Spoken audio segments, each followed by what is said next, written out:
आज हम बात करने वाले हैं एआई और हमारे काम के भविष्य के बारे में। और ये सिर्फ टेक्नोलॉजी की बात नहीं है, ये कहानी है हम इंसानों की। शुरुआत करते हैं एक चौंकाने वाले नंबर से 40%। जी हाँ, आईएमएफ यानी इंटरनेशनल मॉनेटरी फंड का कहना है कि दुनिया की करीब करीब 40% नौकरियां आर्टिफिशियल इंटेलिजेंस के असर में आने वाली हैं। ये कोई छोटी मोटी बात नहीं है, ये एक बहुत बड़ी लहर है जो हमारी तरफ आ रही है। और रुकिए, बात यहीं खत्म नहीं होती। गोल्डमैन सैक्स का तो ये भी अनुमान है कि दुनिया भर में 300 मिलियन मतलब 30 करोड़ नौकरियों पर एआई का खतरा है। 30 करोड़! जरा सोचिए ये कितना बड़ा नंबर है। ये बदलाव हर एक इंडस्ट्री को छूने वाला है।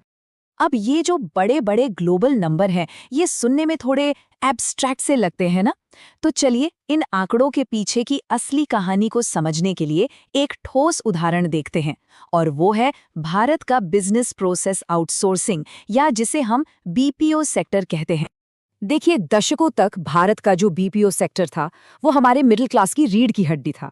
$50 बिलियन की इंडस्ट्री, इसने लाखों लोगों को नौकरियां दी, एक स्थिर जिंदगी दी, और इसी ने हमारे देश के मिडिल क्लास को बनाने में बहुत बड़ा रोल निभाया। लेकिन अब तस्वीर पूरी तरह बदल रही है। एक एक्सपर्ट ने तो यहाँ तक कह दिया है कि बीपीओ सेगमेंट दुर्भाग्य से अब म्यूजियम में जाने वाला है। मतलब सोचिए, जो इंडस्ट्री इतनी फल फूल रही थी वो अब इतिहास बनने की कगार पर है। ये एक पूरे युग के खत्म होने जैसा है।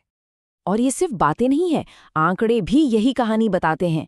नीति आयोग के मुताबिक 2020 की शुरुआत में इस सेक्टर में करीब 40 लाख लोग काम करते थे, और अनुमान ये है कि 2030 तक ये नंबर घटकर 10 लाख से भी कम हो जाएगा। ये एक बहुत ही बड़ा जॉब लॉस है। तो सवाल ये है कि आखिर ऐसा हो क्यों रहा है? वजह है एआई। आज के एआई वॉइस एजेंट्स ज्यादातर कस्टमर की दिक्कतें चुटकियों में सुलझा देते हैं। और कमाल की बात तो ये है कि ये एआई अब इंसानी भावनाओं को भी कॉपी कर सकते हैं। एम्पैथी, टोन, यहाँ तक कि हल्की सी हंसी भी। साथ ही साथ ये बैकएंड का सारा डेटा एंट्री का काम भी कर लेते हैं। मतलब डबल काम। तो और नौकरियां गईं। और ये सब इतना धीरे धीरे हुआ कि ये हमारी नजर से ही निकल गया। और देखिए, कंपनियों के लिए तो ये सीधी सीधी इकोनॉमिक्स है। एक इंसान को काम पर रखने का खर्चा है करीब $6 प्रति घंटा, वहीं एक एआई एजेंट का खर्चा सिर्फ $1.5। तो जाहिर है कंपनियों का रेवेन्यू 5 से 6 गुना बढ़ जाता है। ऐसे में नौकरी से निकाले गए लोगों के बारे में कौन सोचता है? तो अब सवाल ये उठता है कि जिन लोगों की नौकरियां गईं, उनका क्या हुआ? देखिए, बीपीओ वर्कर्स की स्किल्स बहुत खास होती हैं, जो आसानी से किसी और फील्ड में काम नहीं आती। तो उनके लिए अगला कदम क्या था? गिग इकोनॉमी, मतलब ड्राइविंग करना या डिलीवरी करना। तो ठीक है, प्रॉब्लम तो हमें साफ दिख रही है। अब बात करते हैं इसके एक बड़े और कुछ हद तक क्रांतिकारी समाधान की, जिसकी आजकल बहुत चर्चा हो रही है, और वो है यूनिवर्सल बेसिक इनकम यानी यूबीआई। तो ये यूबीआई है क्या भला? बहुत सिंपल है। ये एक ऐसी सरकारी पॉलिसी है जिसमें हर नागरिक को हर महीने एक फिक्स्ड रकम दी जाती है, बिना किसी शर्त के, चाहे वो नौकरी कर रहा हो या नहीं। मकसद ये है कि हर किसी के पास जीने के लिए एक बेसिक इनकम तो हो। लेकिन रुकिए, यूबीआई कोई जादू की छड़ी नहीं है। इसके फायदे भी हैं और नुकसान भी। एक तरफ ये बेरोजगारी से लड़ने में मदद कर सकता है, सरकारी स्कीमों के झंझट को कम कर सकता है, और लोगों को अपना कुछ नया शुरू करने का हौसला दे सकता है। लेकिन दूसरी तरफ चुनौतियां भी कम नहीं हैं। ये बहुत बहुत महंगा है। इससे महंगाई बढ़ सकती है, और ये भी डर है कि शायद कुछ लोग काम करना ही छोड़ दें। चलिए अब एक दूसरे बड़े समाधान की तरफ बढ़ते हैं।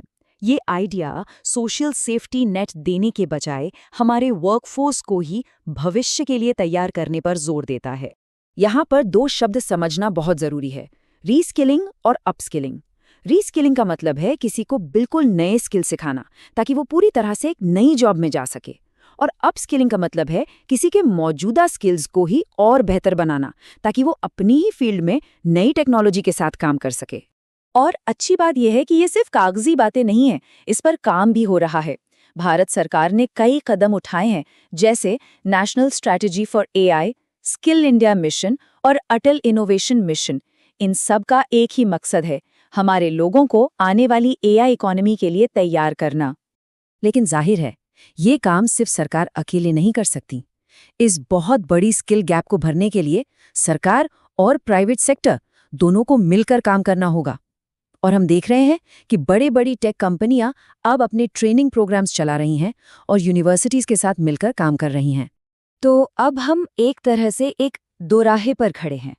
हमने दो बड़े रास्ते देखे। एक है यूबीआई, जो एक तरह का सोशल सेफ्टी नेट है, और दूसरा है रीस्किलिंग, यानी लोगों को भविष्य के लिए तैयार करना। और यहीं पर इस पूरी बातचीत का सबसे बड़ा सवाल सामने आता है। एआई के इस नए दौर में हमारे सामने चॉइस क्या है? क्या हम इस बदलाव से निपटने के लिए नए सोशल सेफ्टी नेट बनाएं, या फिर हम अपने वर्कफोर्स को ही इतने बड़े पैमाने पर तैयार करें कि वो इस बदलाव का हिस्सा बन जाए? और ये सवाल हमें एक बहुत ही गहरे और ज़रूरी मुद्दे पर लाकर छोड़ देता है। जैसे जैसे एआई हमारी दुनिया को ऑटोमेट करता जा रहा है, एक समाज के तौर पर हमारी बड़ी जिम्मेदारी क्या है? क्या हमें लोगों को एक इनकम की गारंटी देनी चाहिए, या फिर एक अवसर, एक मौके की गारंटी देनी चाहिए? ये एक ऐसा सवाल है जिस पर हम सबको सोचना होगा।